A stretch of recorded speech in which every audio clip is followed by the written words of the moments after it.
Well, guys, with E3 fastly approaching, I mean, there's going to be a lot of news, guys, and it's not all going to be about Nintendo. I hope you guys can understand that and respect that. But there's a bunch of news happening throughout the gaming community, and I'm here to cover all the news for E3 coming up, which is tomorrow, right? So, apparently, a new Dragon Ball game called Dragon Ball Fighters was leaked. This is a Bandai Namco property, and it's based on previous Dragon Ball games, obviously. It's called Dragon Ball Fighters. It's coming early 2018, PS4, Xbox One, PC. So yeah, it's being developed by Arc System Works, makers of Guilty Gear XRT. Don't know exactly what that game is, but I hope it's a good game. I really do. So yeah, they're saying here it's going to be a 3 vs 3 format, similar to King of Fighters or Marvel vs. Capcom. So this appears to be more of a traditional fighting game format. Not the previous games, which were kind of different from that, more of one-on-one type of stuff. Dream team-ups, flashy high-speed battles, blah blah blah. Yeah, it's going to be similar to the style of Guilty Gear XRD, which means 3D models that look like 2D animation. Interesting concept. Yeah, it's okay. Yeah. Tomoko Hiroki will be working on the game, it seems like. Yeah.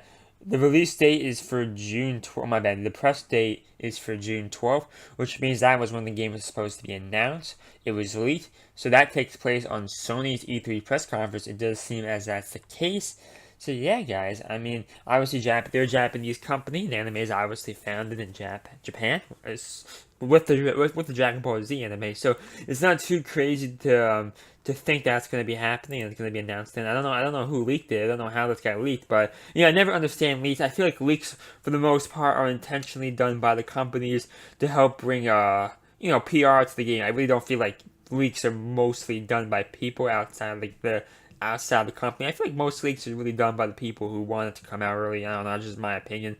So yeah, guys, Dragon Ball FighterZ, man, it sounds interesting. It definitely sounds better than the last games. But to be honest with you, the last couple games have been kind of similar, but they've been pretty good too. I mean, they've been getting like 7s and 8s across the board.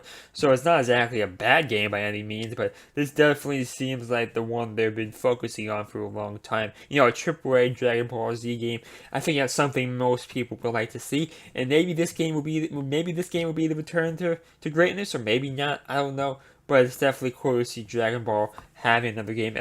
People think it's the best anime of all time, but I disagree. I do think it's One Piece, but I have to give credit where credit is due. I used to watch this thing all the time on Cartoon Network and Toonami, so I had nothing but respect for the show. I really hope you guys have the same opinion. So yeah, if you want to pre-order this game, I will have a link down below. It may not be live yet, but as soon as it's live, obviously the link is going to work. So if you want to support me, please consider using that link or buy the previous games with my link down below. We hope you enjoyed that video. Thank you. Bye.